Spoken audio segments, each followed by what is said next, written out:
Donald Trump semble découvrir, avec une certaine surprise, que la géopolitique mondiale ne suit pas les règles d'un simple achat de biens immobiliers.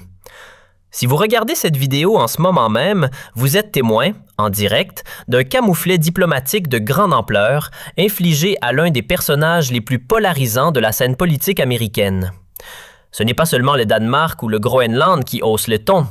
Non, ce sont aussi des membres influents de l'OTAN, des nations arctiques et même des pays d'ordinaire peu enclins à prendre position qui font bloc pour adresser un non catégorique à l'ambition glaciale de Trump. Il croyait, sans doute avec la confiance d'un promoteur sûr de lui, qu'acquérir le Groenland serait aussi simple que signer pour un complexe de luxe en Écosse. Il imaginait probablement que le Danemark se laisserait intimider comme un sous-traitant mal payé à Atlantic City. Il espérait que ses manœuvres de marchandage feraient mouche sur la scène internationale.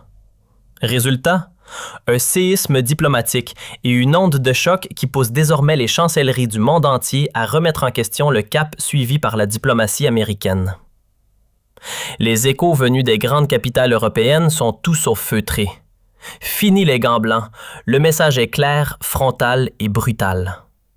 Cette idée de conquête territoriale n'a jamais décollé et elle est déjà en train de retomber comme un ballon percé, avec, en prime, des répercussions tangibles sur l'OTAN, sur les relations commerciales et sur le crédit international des États-Unis. Ce que nous vivons ici n'a rien d'un banal différend diplomatique. Ce n'est ni une dispute sur des droits de douane, ni un désaccord budgétaire sur les dépenses militaires. Donald Trump semble découvrir, avec une certaine surprise, que la géopolitique mondiale ne suit pas les règles d'un simple achat de biens immobiliers. Si vous regardez cette vidéo en ce moment même, vous êtes témoin, en direct, d'un camouflet diplomatique de grande ampleur infligé à l'un des personnages les plus polarisants de la scène politique américaine. Ce n'est pas seulement le Danemark ou le Groenland qui haussent le ton. Non, ce sont aussi des membres influents de l'OTAN, des nations arctiques et même des pays d'ordinaire peu enclins à prendre position qui font bloc pour adresser un non catégorique à l'ambition glaciale de Trump. Il croyait, sans doute avec la confiance d'un promoteur sûr de lui, qu'acquérir le Groenland serait aussi simple que signer pour un complexe de luxe en Écosse. Il imaginait probablement que le Danemark se laisserait intimider comme un sous-traitant mal payé à Atlantic City. Il espérait que ses manœuvres de marchandage feraient mouche sur la scène internationale. Résultat, un séisme diplomatique et une onde de choc qui pousse désormais les chancelleries du monde entier à remettre en question le cap suivi par la diplomatie américaine. Les échos venus des grandes capitales européennes sont tout sauf feutrés. Fini les gants blancs, le message est clair, frontal et brutal. Cette idée de conquête territoriale n'a jamais décollé et elle est déjà en train de retomber comme un ballon percé, avec, en prime, des répercussions tangibles sur l'OTAN, sur les relations commerciales et sur le crédit international des États-Unis. Ce que nous vivons ici n'a rien d'un banal différend diplomatique. Ce n'est ni une dispute sur des droits de douane, ni un désaccord budgétaire sur les dépenses militaires. C'est une remise en cause ouverte et collective d'un président qui pensait que le monde se négociait au rabais. Les dirigeants mondiaux traitent les ambitions territoriales américaines avec une préoccupation inhabituelle. Nous avons obtenu des déclarations de plusieurs ministères des Affaires étrangères, des câbles diplomatiques qui ont été divulgués aux médias européens et des communications privées entre nations alliées discutant de la manière de gérer cette situation. La première ministre danoise n'a pas simplement dit non à l'obsession de Trump pour le Groenland. Elle l'a qualifié d'absurde. Le gouvernement groenlandais est allé plus loin. Il a déclaré qu'il n'est pas à vendre et ne le sera jamais. Ce qui s'est passé ensuite a été remarquable. Une coalition de dirigeants mondiaux, du Canada à la Norvège, de l'Allemagne à la France, a émis des déclarations coordonnées, précisant que toute tentative de contraindre, d'acheter ou de saisir le Groenland serait traitée avec la plus grande gravité. Ils tracent des lignes rouges contre les ambitions territoriales américaines. La réponse du Canada a été claire. Le premier ministre Trudeau a publié une déclaration qui ne mentionnait pas Trump par son nom, mais qui était clairement dirigée vers lui. L'Arctique n'est pas à vendre. La souveraineté des nations arctiques n'est pas négociable. Toute tentative de redessiner les cartes par la coercition ou l'achat serait rencontrée par une résistance unifiée. La traduction est simple. Tentez de prendre le Groenland et vous devrez passer par nous. L'avertissement de la Norvège a été encore plus direct. La Norvège contrôle un territoire arctique massif et des réserves de pétrole. Leur ministre des Affaires étrangères a déclaré que l'âge du colonialisme est terminé. Toute nation tentant d'acquérir un territoire par la coercition économique se retrouvera isolée de la communauté des nations. Il ne rejette pas seulement Trump, il menace d'isoler l'Amérique. La condamnation de l'Allemagne a été significative. L'Allemagne, que Trump a attaquée à plusieurs reprises, a saisi une opportunité. Leur déclaration a fait référence aux dangereuses fantaisies d'aspirants autoritaires et a promis un soutien total à la souveraineté danoise. La moquerie de la France n'a pas manqué. Les Français n'ont jamais voulu manquer une occasion de condescendance. Leur président aurait déclaré que, peut-être, M. Trump devrait se concentrer sur le maintien des territoires que l'Amérique possède déjà avant de rêver d'en acquérir d'autres. C'est un coup direct contre Porto Rico, contre les territoires que Trump a négligés. Mais voici la partie la plus dommageable. Ces déclarations n'étaient pas séparées. Des sources indiquent qu'elles ont été coordonnées. Les dirigeants mondiaux se sont littéralement mis en communication ensemble pour synchroniser leurs réponses. Ils voulaient que Trump sache que le monde occidental entier se dresse contre lui sur cette question. Parlons maintenant de ce qui s'est passé à huis clos au quartier général de l'Organisation du Traité de l'Atlantique Nord à Bruxelles.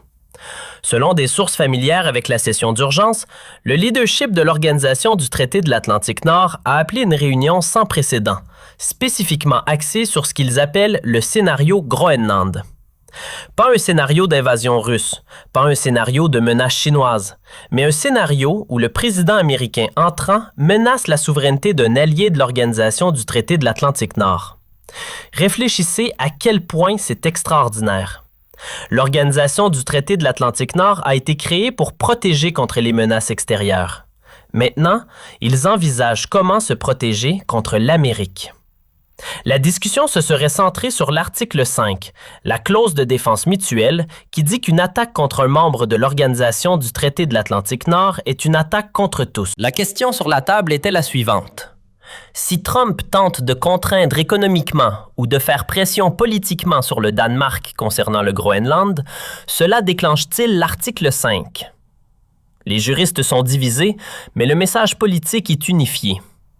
L'Organisation du Traité de l'Atlantique Nord est prête à traiter l'obsession de Trump pour le Groenland comme une attaque contre l'Alliance elle-même. Des sources décrivent une atmosphère de panique à peine contrôlée, alors que les dirigeants européens réalisent qu'ils pourraient devoir contenir un président américain qui considère les alliés comme des cibles d'acquisition. Parlons du message qui aurait fait perdre son sang-froid à Trump. Selon des sources proches de l'équipe de Trump, le rejet le plus brutal est venu d'une source inattendue. Le prince héritier du Danemark. La famille royale danoise s'implique rarement dans la politique, mais les menaces de Trump concernant le Groenland ont apparemment franchi une ligne qui nécessitait une intervention royale. Le message délivré par les canaux diplomatiques à l'équipe de transition de Trump aurait été dévastateur dans sa simplicité. M. Trump semble confondre être une star de télé-réalité avec être un homme d'État. Le Groenland est sous souveraineté danoise depuis 1721, soit depuis plus longtemps que les États-Unis n'existent. Nous ne vendons pas notre territoire à des animateurs de télé-réalité avec des délires de grandeur. Lorsque ce message a été relayé à Trump, des sources disent qu'il est devenu furieux. Il aurait jeté son téléphone à travers la pièce à Mar-a-Lago. Il a hurlé au sujet du manque de respect et de l'arrogance royale. Il a exigé que son équipe rédige des réponses attaquant la famille royale danoise. Ses conseillers ont dû expliquer qu'attaquer une monarchie constitutionnelle qui a été l'allié de l'Amérique depuis la Seconde Guerre mondiale serait un suicide diplomatique. Mais Trump ne s'en souciait pas. Il l'a pris personnellement, parce que tout avec Trump est personnel. Il pensait que sa richesse et son pouvoir impressionneraient les dirigeants mondiaux. Au lieu de cela, il le traite comme une plaisanterie, comme un enfant qui ne comprend pas comment fonctionne le monde des adultes. Le message du prince héritier danois a été partagé parmi les familles royales européennes et les chefs d'État, selon les rapports. Mais voici où cela devient encore plus dangereux.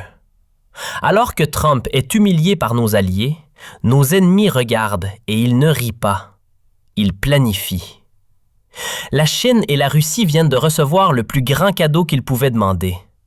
Laissez-moi vous expliquer pourquoi. Pendant que Trump est obsédé par l'achat du Groenland, la Chine et la Russie exécutent de véritables stratégies géopolitiques. L'opportunité de la Chine était claire. Pékin regarde l'Amérique aliéner le Danemark, un partenaire clé dans les routes maritimes arctiques. Il regarde l'organisation du traité de l'Atlantique Nord se fracturer à cause des fantasmes coloniaux de Trump. Il regarde les nations européennes questionner le leadership américain. Les médias d'État chinois s'en donnent à cœur joie. Ils diffusent l'obsession de Trump pour le Groenland comme preuve que l'Amérique est une puissance impérialiste instable qui ne peut pas être fiable.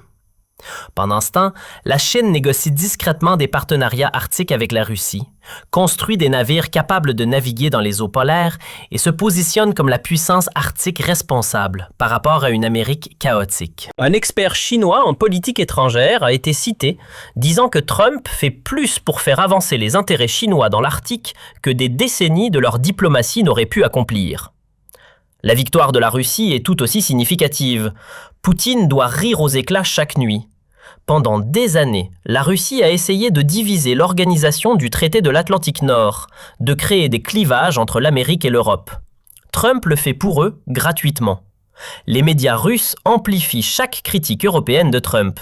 Ils mettent en évidence les réunions d'urgence de l'organisation du traité de l'Atlantique Nord. Ils présentent Trump comme la preuve que la démocratie américaine produit des dirigeants dangereux. Mais voici la victoire stratégique.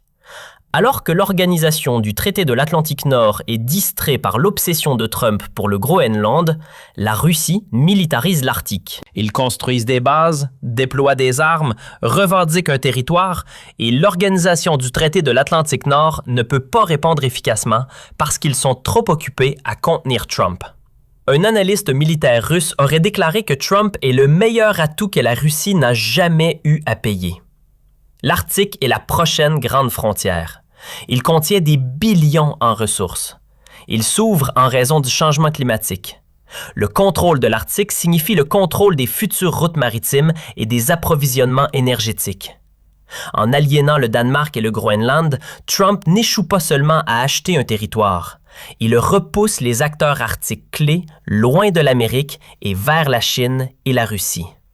Le Groenland possède des minéraux de terres rares qui sont essentiels pour la technologie. En les menaçant, Trump les incite à chercher d'autres partenaires. Devinez qui est prêt à intervenir? Pékin. Ce n'est pas seulement un embarras diplomatique, c'est une catastrophe stratégique qui hantera l'Amérique pendant des décennies. Parlons maintenant des représailles économiques qui sont déjà en cours de planification. Les responsables de l'Union européenne préparent un ensemble de réponses économiques si Trump continue ses menaces concernant le Groenland. Ce ne sont pas seulement des paroles en colère, ce sont des plans concrets pour infliger une douleur économique à l'Amérique. L'arme pharmaceutique danoise est significative. La plupart des Américains ne le savent pas, mais le Danemark abrite Novo Nordisk, l'entreprise qui fabrique Ozempic et Wegovy, des médicaments dont des millions d'Américains dépendent. Le Danemark discute ouvertement de l'utilisation des exportations pharmaceutiques comme levier. Imaginez si le Danemark restreignait les exportations de médicaments contre le diabète vers l'Amérique, en réponse aux menaces de Trump. Imaginez les gros titres. L'obsession de Trump pour le Groenland provoque une pénurie d'insuline. Le bloc commercial européen envisage des tarifs coordonnés sur les produits américains si Trump continue de menacer la souveraineté des membres de l'Union européenne. Il cible spécifiquement les produits des États swing, les produits agricoles de l'Iowa, les produits manufacturés du Michigan, les exportations d'énergie de la Pennsylvanie. Ils veulent que les électeurs américains ressentent la douleur économique des désastres de politique étrangère de Trump. L'exclusion du Conseil de l'Arctique est également une menace. Le Conseil de l'Arctique régit l'extraction des ressources et le transport maritime dans l'Arctique. Il y a des discussions sur la suspension de la participation américaine si Trump continue ses menaces territoriales. Cela couperait les entreprises américaines du développement arctique. Cela remettrait toute la région à la Russie et à la Chine. Ce serait un suicide économique pour l'Alaska et les intérêts arctiques de l'Amérique. Tout cela parce que Trump ne peut pas accepter que le Groenland ne soit pas à vendre. Parlons de la base aérienne de Thulé, parce que c'est là que l'ignorance de Trump devient véritablement dangereuse. L'Amérique possède une installation militaire massive au Groenland, la base aérienne de Thulé. Elle est critique pour la défense antimissile, la surveillance arctique et les opérations spatiales. Nous l'avons parce que le Danemark nous permet de l'avoir. Ce n'est pas notre territoire, nous sommes des invités. Les responsables danois discutent maintenant ouvertement de l'avenir de la présence militaire